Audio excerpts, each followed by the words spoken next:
Every basic ability, skill, and talent can be developed through hard work, good strategies, persistence, dedication, and input from others. Where focus goes, energy flows. So focus your energy on continuous learning and stop wasting time thinking about looking smart. Build resistance, build vulnerability, build courageousness, and face adversity with a smile. Become comfortable with uncomfortable. You know, the only person that you need to prove anything to is you. Imperfect action trumps perfect inaction. Stop wasting time and get on with it. Failure is part of learning, so start learning by taking action.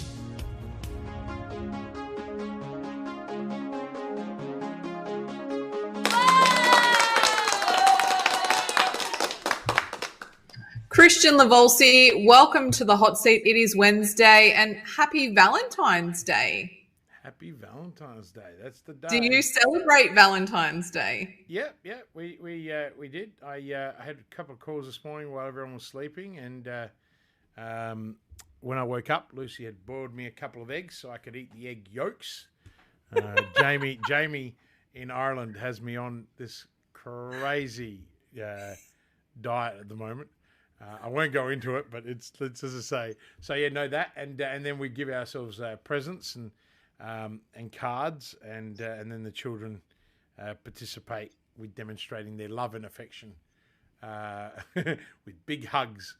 So no, I was very lucky. I got a beautiful gift, a beautiful Hermes pocket square that is orange, bright, like exactly our corporate colours. So that's going to well be done, Lucy. Right on brand. I'm pretty sure Lucy was thinking she needs me for a photo shoot or something. But, there's a hidden agenda there. I totally love it. It was magnificent. It's going to go perfect with my white jacket. So it's all good. I'm excited, and then I knew that Lucy she was struggling. The dog Louis, the little Frenchie, ate one of Lucy's AirPods, and so I've been making her suffer. So she's only been using one AirPod. And so I actually bought her the new AirPod Maxes, the big headphones. So, nice. So we both got really good treats. So yes, we do celebrate. Nice. But yeah, no, really nice. So I can't wait. I'm actually going to wear the pocket square tomorrow in Melbourne when I'm filming the documentary on Friday with Simi. So yes. And Simi reached out to me, actually. A huge shout out to Simi. She reached out to me yesterday saying she was so excited to have you down in Melbourne and to be around as well. So welcome to everyone who's listening in. We've got a Facebook user that just said Happy Hearts Day. So that's lovely. And I feel like I kind of color themed myself for today's episode as well. But anyway, we're not here to talk about Valentine's Day. We're here to talk about money and cash. And I have 3 burning questions that I want to ask you this week, Christian. And let's get stuck straight into the first one. I'm hitting out hard today. I'm just going straight for it. My first question for you today is, who should have access to your accounting software and your business bank accounts? I really want to know this because I feel like we all have different interpretations as a business owner on who should be accessing our financial records and our bank accounts. And I would love to hear your perspectives. Well, I mean, in the realm of business, granting access to your accounting software and business bank accounts should actually be a practice marked by prudence and strategic foresight. But ideally, access should be limited to a select few whose roles, Simone, inherently require that direct interaction with the financial data as well as transactions. So this often includes you, the owner. Don't laugh. There are lots of people who do not have access to their Xero or MYOB, and it shocks me because it's like, what on earth are you doing? Then it should include, your financial controller or your officer, or your CFO, or your bookkeeper, right? So any accounting personnel, and potentially a trusted business advisor or partner. All of our clients in our mastermind, in Evolve or in Boardroom, grant me complete access to their Xero accounts and MYOB accounts, and I will often be in there having a look. My one-on-one customers don't even get a choice. That's like it's a must Yeah. if you want to work with me. Because And to be clear, there's different levels of security clearance that you can give to people. So that doesn't mean that you've got full access to go and play around with their books, or maybe you do. I don't know. What kind of I do people give you? because you can't get payroll access unless you have complete access. And so a lot of the time with our bigger clients where, like let's say I'm chairman of several boards, who have companies that employ 70 to 100 people, I want to occasionally go and do my own analysis rather than rely on what the financial controller has given me or the CFO has given me. Not because I don't trust them. Sometimes I just want to understand, and sometimes looking at it through my own lenses gives me a different perspective. But so that's kind of who should have it. Moreover, though, you've got to embrace that tiered access approach that you're referring to, not only to mitigate the risk, but it also uploads a system of checks and balances, right, which are crucial to maintaining your financial integrity. Now, in today's digital age where cyber threats loom large, the importance of actually safeguarding your financial data cannot be overstated. So therefore, regular audits and reviews of who has access coupled with robust cybersecurity measures are now becoming paramount, right? So in summary, judiciously selecting who has access to your accounting software as well as your bank accounts, you're not just protecting your business, right, from that potential external or internal threats. You're actually also laying a solid foundation for responsible financial management. Okay, and that also that approach also encourages the culture of transparency, accountability, and ultimately contributes to what we love to build for people, and that is sustainable growth and success of their businesses. Yeah. And sometimes I think it's easier, or this is my perspective, that it's easier when your organization is bigger to separate and delegate around the risks. So what could you say specifically to smaller businesses that have, maybe just it's that 1 to 5 employees? How are you careful about separating those duties for risk? What, from giving them access? Yeah. I mean, So look, if you've got a business that's got 5 people in it, then none of your staff should have access to your financials. You're not big enough. A bookkeeper should have access. Your accountant should have access. And if you've got a business coach, depending on the caliber of them, then if they have a requirement where they're going to support you in financial management on a monthly basis, then they should have access. But that's it. I wouldn't be my employees wouldn't have access. I mean, I give you guys access because you're captains of your own departments, and you're also invoicing and billing and doing checks and balances. But I'm also a very different beast.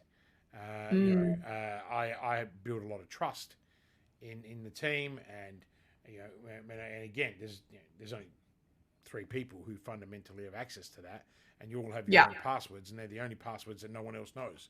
So therefore we can even track who's been in, what's been happening, but if you're doing the stuff I said earlier, which is doing the checks and balances regularly, then even if someone does make a mistake, you can pick it up pretty quickly. But we also have an external financial controller, so that also and they're the only person doing reconciliations and checks, and so it's again having that tiered level approach. Okay, great. Okay, so I wanted to move into my next question is more so around the financial statements and the paperwork on the business side of things when it comes to money in the bank. Why don't the financial statements really make sense to what the cash in the bank is? I love this question. I get asked this question a lot. And it's funny because I think accountants actually struggle to answer it. But let me try. Financial statements and the cash balance in the bank often will tell different stories. And that's due to the accounting practices, right? It's also due to the timing of transactions. So, and this is why, we try and have cash flow statements, balance sheets, and profit and losses very much separated. I mean, we did a whole deep dive on this at one of our intensives, and it was an absolute eye opener for people who knew their finances, but then actually went, "Oh my God, I really don't." So let's start with. So firstly, there is accrual versus cash accounting, right? Now, depending on the size of your business and how you're set up, you will be either on accrual and cash. Your taxes, your income tax is actually always accrual, but you might actually have a cash reporting. So inside Xero and MyOb, you can actually alternate between the two. This throws people out a lot. It's like, but most businesses operate on that accrual basis accounting, where revenues and expenses are recorded when they are earned or incurred, not when the cash is exchanged, right? So this means that you can recognize revenue before you actually receive the cash, or record the expenses before paying them out. So that leads to discrepancies between your financial statements and your bank account. That's the most obvious, right? Yeah. Then you've got outstanding receivables. If your financial statements show high revenue, it doesn't necessarily mean that cash has been received. Customers might not have paid their invoices yet, which inflates revenue on the income statement without affecting the actual balance sheet. You then got unpaid liabilities, so your accounts payables, and similarly, like receivables, the expenses might not be recorded in the income statement, but they are recognised regardless of whether they have been paid. And so this again makes it appear less profitable on paper, even if the cash hasn't actually left your bank account. Then you've got things like prepaid expenses and deferred revenue. I'm not going to get into that. It's probably too long a discussion. Capital expenditure is an absolute big one, because purchasing assets like equipment or property impacts your cash flow, but doesn't actually show on the income statement. Income statement, profit and loss statement, right? Instead, the expense is actually capitalized and then depreciated over time, and that affects the balance sheet and the cash flow statement, but not the income statement immediately, right? So really, really important that people understand this. And this is not an easy thing to get your head around, right? I've been running businesses and working for other people where I had to manage cash for a very long time, whether it was director of sales and marketing, chief operations officer, or even a private equity manager, right? A fund manager. So these things are really important. So for me, it's secondhand. But the other thing is inventory purchases, right? Now, if your business holds inventory, purchasing more inventory will actually decrease your cash balance, but it won't actually effectively affect your income statement. So it won't actually affect your P&L until the actual revenue inventory is sold, right? Then you've got common things like timing differences. There can be a lag between when transactions are recorded in the accounting system and when the cash movements occur in the bank. For example, if you use Stripe or you use Go Cardless, they have clearing houses and the money sits in their accounts for 3 days. So if it's all auto-populated and you're automating, and Xero, for example, and MyOb are sweeping the Go Cardless account or sweeping the Stripe accounts, then that will appear on your on your system, on your P&L as it's been paid and transacted, but money hasn't actually hit your bank account, even though it's been swept out of your client's account. So these things, but so it's a timing difference, okay? And this way, you should look at your cash at bank every single day, and then you should look at your financial statements weekly, right? Like if you're looking at your financial statements more than once a week, and do it on the same day every time, then you're probably going to start having all of these challenges around timing. And then lastly, you got bank fees and interest. Bank fees may charge, the bank may charge you fees or even interest that is not immediately recording in your accounting system, and that again leads to the cash at bank challenges. So I hope that answers. I hope that I've tried to cover everything there, but. I think it's a big question. It really is. But I think it's something that we hear often is people going, my statements are saying I'm doing really well. And I look at the bank and where's the money then? If I'm doing so good on paper, where is the actual cash money? So I think it's really interesting for you to be able to highlight some of those points of just these are the areas that maybe you want to dig further into or concentrate on a bit more to understand the timing. Like you said, timing's everything in these situations. All right, I want to move into our third question and keep this on time today. And I think this is a nice flow on from what we've just been talking about. We know so much in the media is cost of living and people struggling financially and all those sorts of things. I'd really like to ask you, Christian, for your opinion and suggestions on what are the two biggest action steps you can take if you feel that you're running out of cash in your business right now? What are two things that you should really be doing, looking at, working on? Talk to us.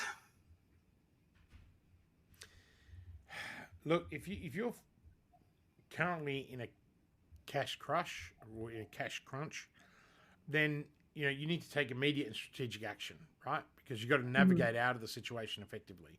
Now, I remember I'm speaking to entrepreneurs and business owners, not not mum and dads and their home budget, right? Because that's going to be completely different. So just a caveat there.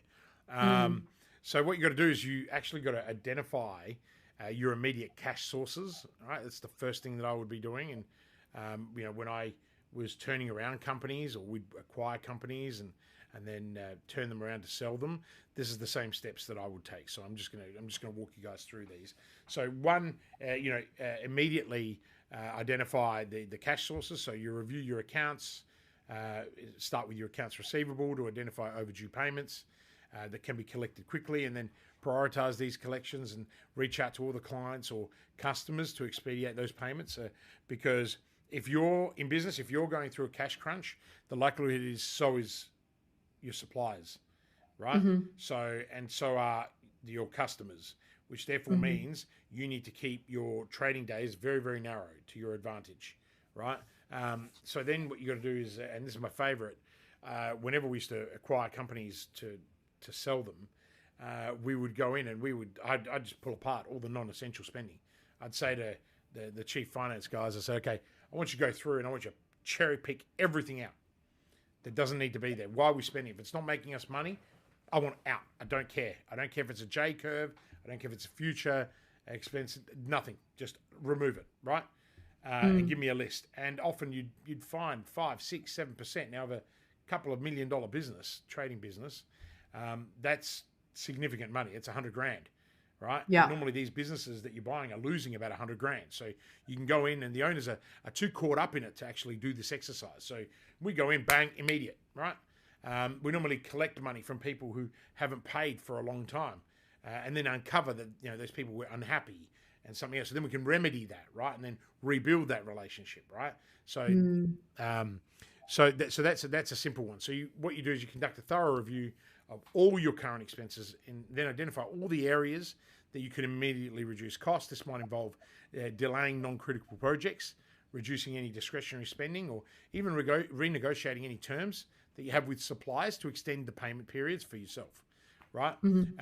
Then you can also, what you have to do is review your inventory and assets, right? There's so many companies that hold bucket loads of inventory that has expired sometimes, and it's like, what are you doing, right? Inventory management is huge. You're going to some manufacturing facilities and they haven't been able to move a product line and it's now getting close to its expiry date, yet some buffoon thinks it's okay to still try and sell that product at full price when they've got like 3 weeks of shelf life left.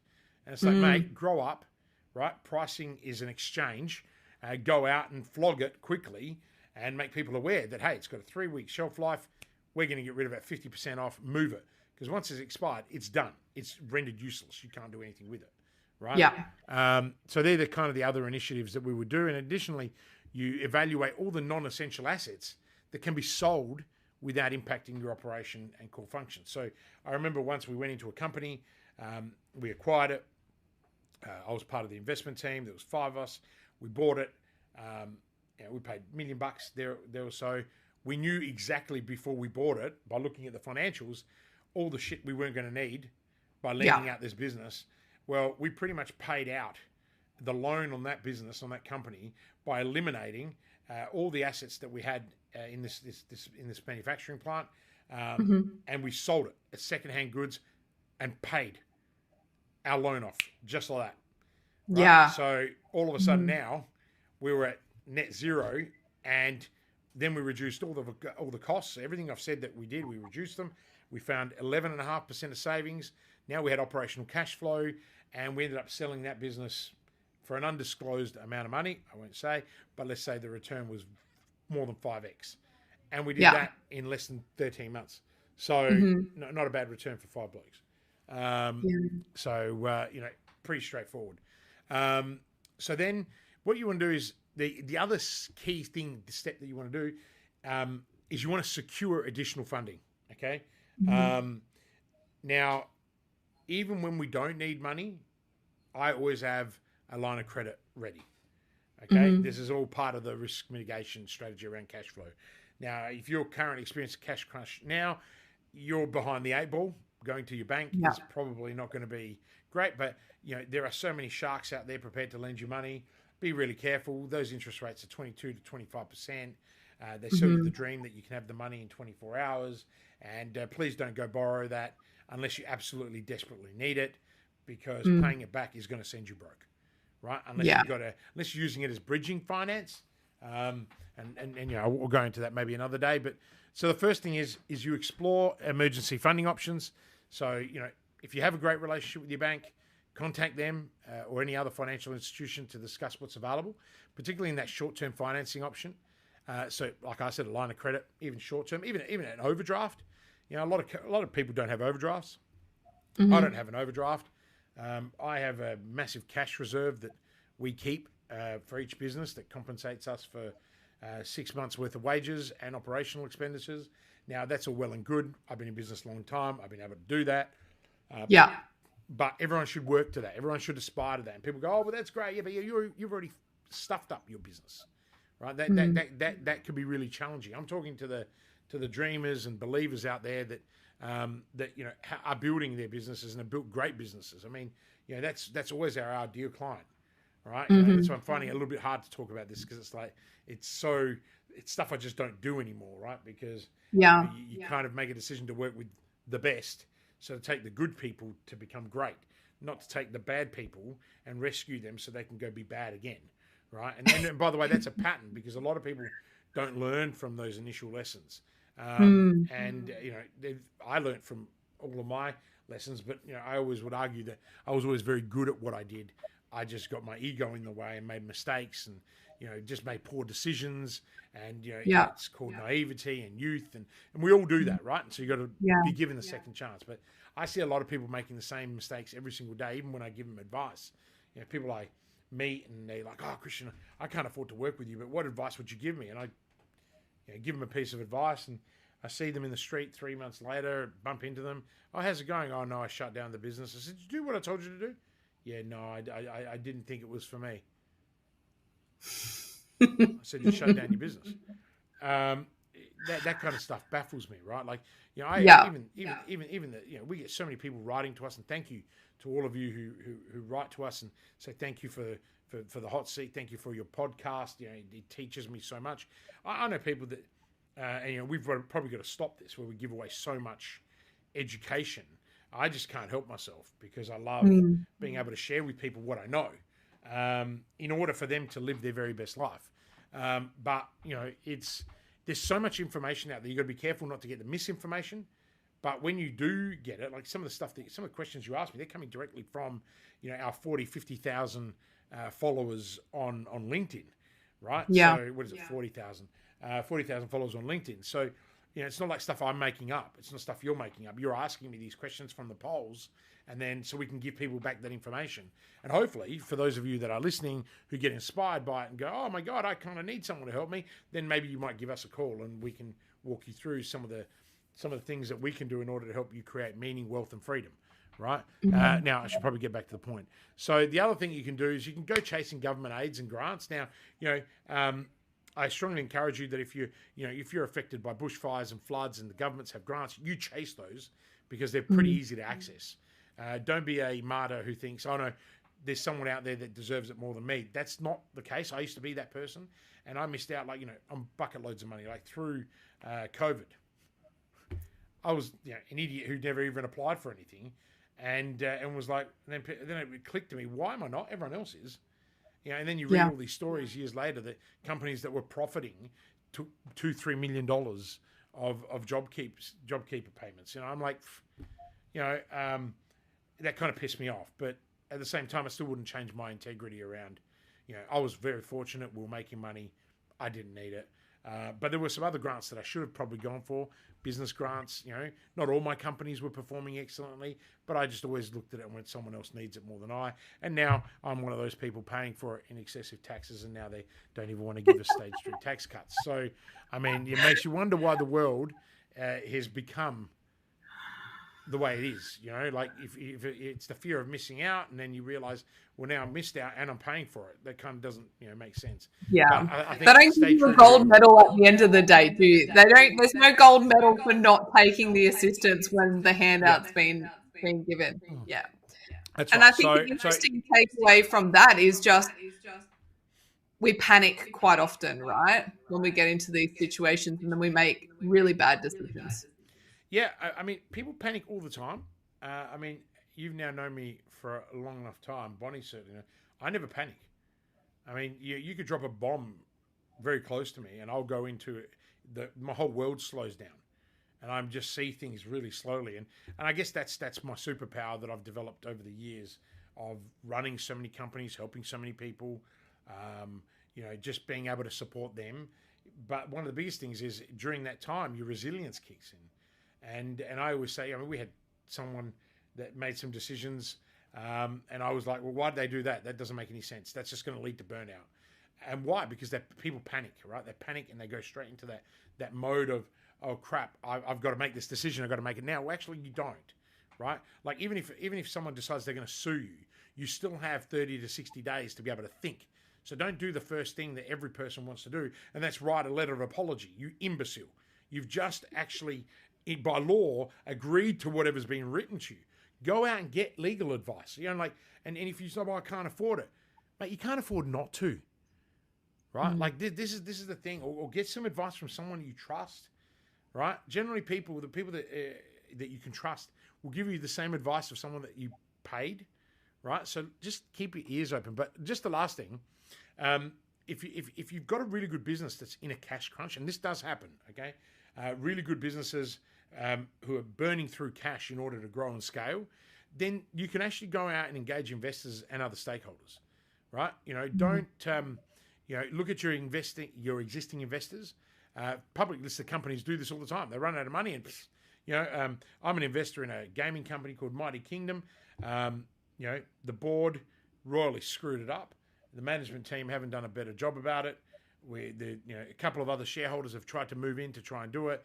The shareholders voted them down.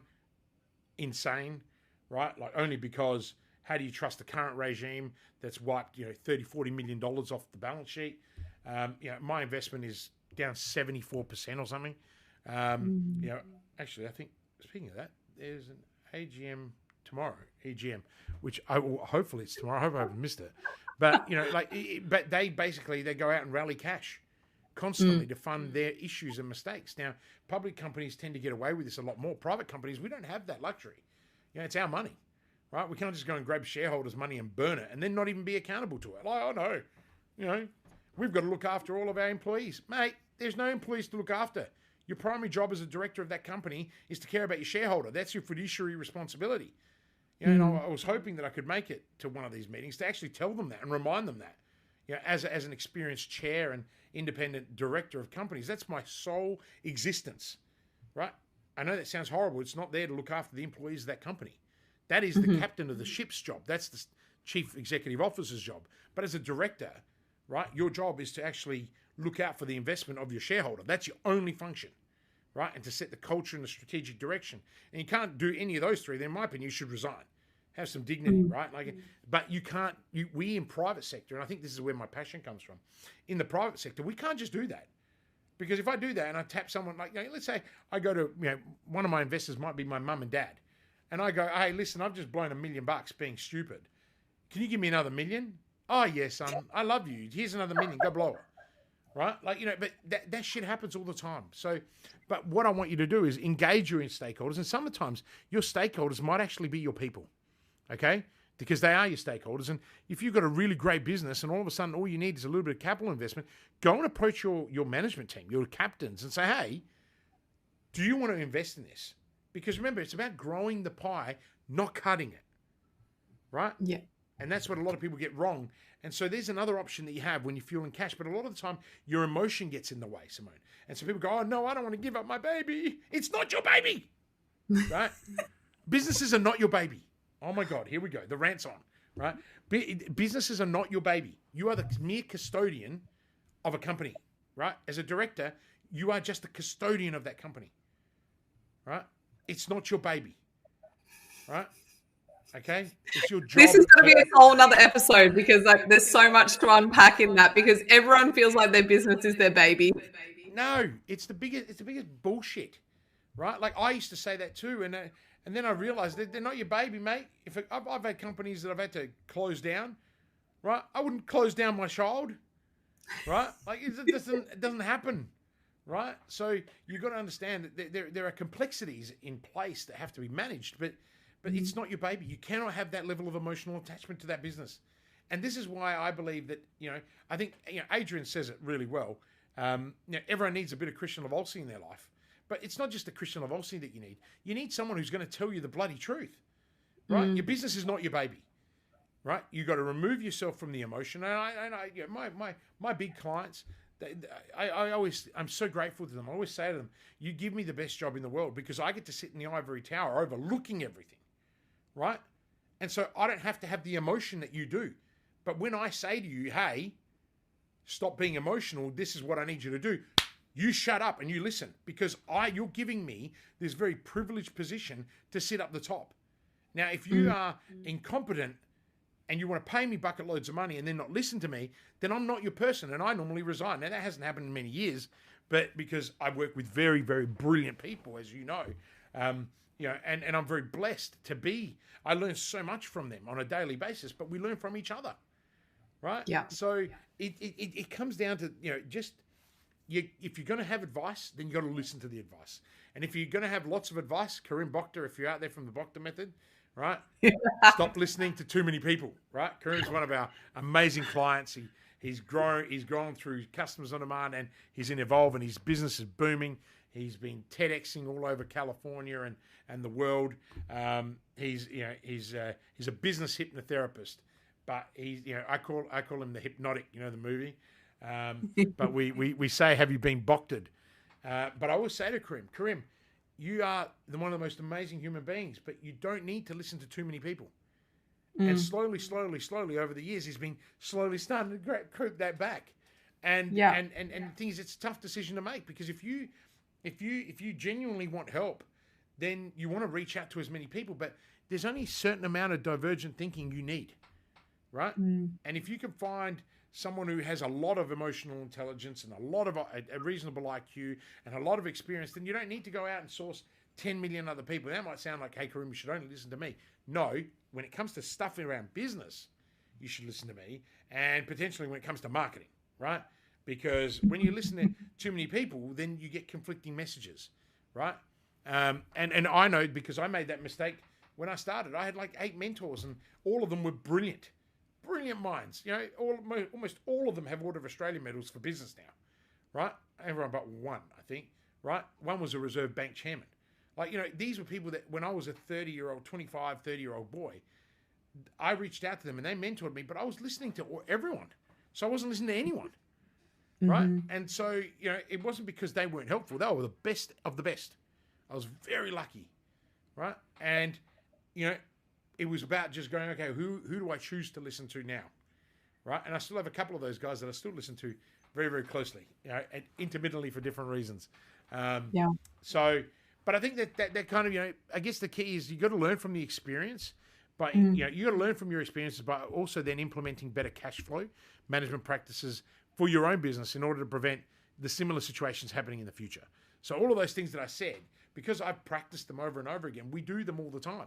It is why all of our bank accounts for each company has 6 months worth of wages in it. I had a business partner, go, we've got all this money. Why don't we have any distributions? I'm like, that's not money. That is to cover our employees and our operating expenses in the event that something goes wrong. That is the buffer, right? And guess what? In that business, we had an instant decline overnight of revenue, and for 3 months, that money kept me going, I don't need to panic. right? And we didn't even have to touch it, but I didn't have to panic. I didn't have to go doing half the things that I've told you guys you have to do, right? So Yeah. it's really important that you've got to have goals and you've got to set yourself up for it, right? Don't go 2x, don't go 3x, don't go 5x, don't even go bloody 10x. Go 30x in your mentality. It takes the same amount of energy to go 2x as it does 30x. Anything kind of beyond 30x, then it takes a bit more energy, right? But there's nothing stopping you except you, right? Yeah, and some people say that, I'm not empathetic enough about this. Oh, I'm talking to the wrong person if that's how you feel, right? Yeah. I mean, if you're the person I've said that, and all of a sudden anxiety's brewing in you because you're thinking of all the reasons why you can't, that is exactly the reason why you won't even get to 2x. So you got to break that cycle. That's not me being harsh. That's me being compassionate and caring, because everybody has the potential to do anything they want in Australia, right? In Australia, in America, if we're not a third world country. You're not living on the poverty line. Like, I look at our team in the Philippines, and whenever I go and visit them, and I go regularly, as you know, it breaks my heart traveling through some of the regions where children, right? Those children have zero, well, they don't have zero chance, but they have very limited capacity to build a better future for themselves. And that's why it's our duty to help everybody. It should be their own governments that help them too, which pisses me off, right? But the reality is, you live in Australia, don't give me the bullshit that you don't have a chance, right? And I meet so many people when I give keynotes and stuff who, that could never be me. It absolutely could be you. It's the fact that you think it can't be you. And I use, David Warner, in my opinion, is a really good example of a battler. Grew up in the poorest regions of Sydney, and went on to become one of the greatest cricketers. And he has been criticised his whole life.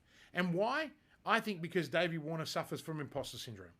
I think because he's constantly being told, you're the small little guy, you come from, third generation, I don't know the real facts, but, I've read some of the stories, but it blows my mind because he just made a commitment, right?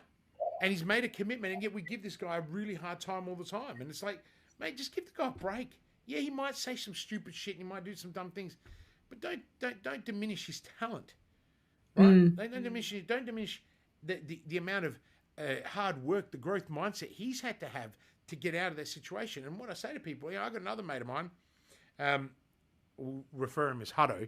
Hutto was a street kid. Now he's a massive property developer in South Australia, building some of the most amazing apartments, like quality. And he started by getting into real estate, working for a real estate agent, learning the ropes, getting off the streets, doing it. 30 years later, street kid. Cole Sanderson, right? Pretty sure that, he was a street kid from the stuff that I've read. He earns millions and millions of dollars, whether you like him or not. You got to respect the fact that he made a decision to start at zero in a really bad position. So if you live here in this amazing country, right, that we have so many freedoms, you can do anything, right? Okay?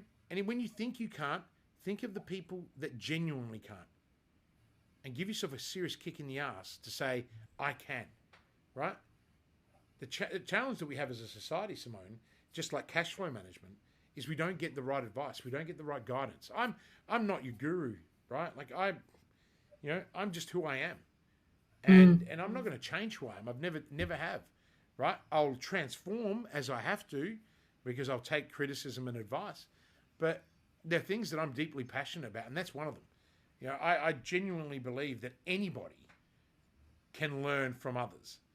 And, hell, I've made a lot of mistakes in my life, and I have done a lot of learning. And that is why I get so passionate about it. But, if you're one of those people that's sitting on the fence, that is unsure, that you think that you're stuck in a dead-end corporate job, but you have a brilliant idea, do you realize that the majority of entrepreneurs, and this is Gallup's research and McKinsey & Co.'s, that most entrepreneurs are now formed in their mid-40s. It's not the 28-year-olds. They're 43 to 45 years old. They're people that have worked in their profession for 20 years. and have become skillful at something, but they don't have the self-belief and the backup to go, I can do this now for my own. There are That's so really many interesting examples. because I think, as a society, we look at the new YouTube stars who are 27 years old and they're already killing it. And by the time you get to that 40s stage, you feel like I've missed the boat. I'll just keep working corporate. No, because if you in corporate, if you've worked a job, not even corporate, let's say that you worked on the manufacturing line of Harley Davidson fuel tanks in Wingfield. It's actually a real thing. And you've learnt, but no one's been listening to your feedback, right? It's not a real thing, but let's say that no one's been listening to your feedback, and you have, you know that you could design, with the help of a industrial designer, a better machine that could do something better, right? But you don't have the understanding of how to do that. You are the perfect entrepreneur. You have all the intel that no one is listening to, so you can do it. And some of the, there's a guy I heard about yesterday who is creating surveys, right?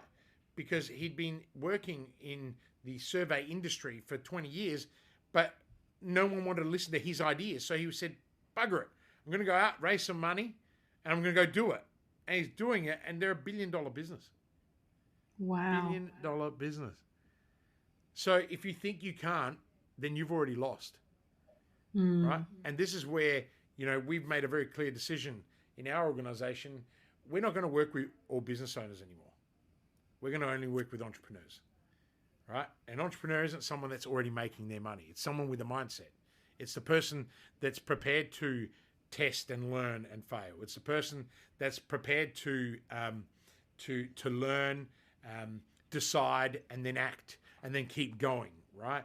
It's the person that's got a dream and they want to turn it into a reality. It's the person who's got an established business and wants to remove the dependency on them because they've been doing it for 10 or 15 years, right? And they want more freedom. It's the person who want to bring meaning and wealth and freedom in their life, right? And, and we've been spending years building products, right, for people along that journey. But what I've come to the conclusion is the ones that stay and the ones that win are all the same ones that have this incredible mindset, right? Yeah. And so now it's like the conversation, you were at BNI, but conversation I had with Bonnie this morning on our leadership meeting was exactly that. I want you to narrow this right down. And she's like, you serious? I said, narrow it right down. I want to disqualify another 10% of our audience. And that's not because I don't care. It's because I know who I want to work with and who I can affect, right? I'm not going to be everyone's cup of tea. I don't want to be. I drink Earl Grey. My wife drinks English breakfast, right? I drink decaffeinated coffee. Other people need nootropics to get their day going, right? We're all different, right? So, but one thing I can tell you, and I'm going to wrap this up: managing cash, right? Managing cash is a formula that everybody should use. It's not. It doesn't matter whether you're an entrepreneur, whether you're a business person, whether you are, on the unemployment benefit scheme, right? You all have the power to do more, right? Even if you're on unemployment benefit schemes, right? You can still go out and earn, another couple of $100 a week without affecting, why aren't you doing that? Right? If you want to get ahead, why aren't you doing it? Don't sit there and just blame the system. Right? Now, for some people, it's hard. There might be third generation, fourth generation unemployment. Well, I'm sorry, I can't apologize for your parents, right? But you have the ability to make that choice, right? And all of you in business have the ability to make a choice. If your business is going backwards and has been going backwards for ages, get out. Speak to a good accountant. Speak to a good business advisor. Get good advice and try and sell it. Try and sell it before it falls apart, right? If you're tired and you're frustrated about your business, then why don't you just start implementing an exit for change, right? It's not your baby, all right? Selling it isn't selling your child, right? What about being able to sell, release yourself, and start again fresh, right? I speak to someone like me who's done that many times, right? I mean, I've had 80 children then, Could you imagine what a disaster that would be? And oh my God, I just realized I have had the time covered. We've been on here for 45 minutes. And I know. Right? Absolutely. I've got a call now at 11:15, so I'll let you wrap it up. That is definitely the quote of the week, is that your business is not your baby. We are running with that. There's going to be lots more to come. Christian Lavolsi, thank you very much for your insights, for your time, for your wisdom. We love it. There's so much wealth that comes out of these calls, so thank you very much. And to our listeners and to our viewers, we appreciate you being with us. Keep sending in your questions, keep letting us know what you want us to talk about each week. That's why we're here. That's why we're bringing you all of this value. So Christian Lavolsi, thank you very much. We'll be back next Wednesday with the hot seat. All right, awesome. Let me work out which buttons to press. Working with Christian is a game changer. Hi, I'm Adrian Lee from GrowthLink Coaching and Consulting. I started working with Christian in August 2020 as his LinkedIn growth consultant.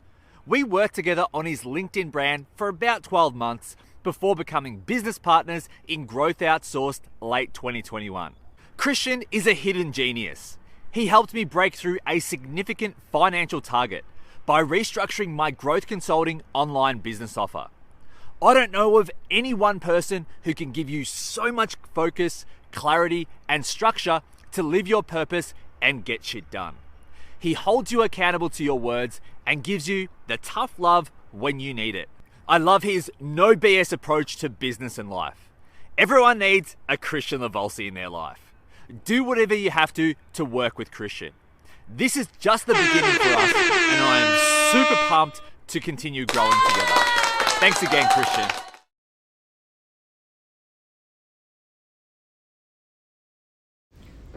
Are you ready to start taking action on your business? Would you like to spend more time with your family? Then call 1300-643-229 and start building momentum right now. I know you're busy. In fact, you are so busy that you don't have time to work on your business or yourself.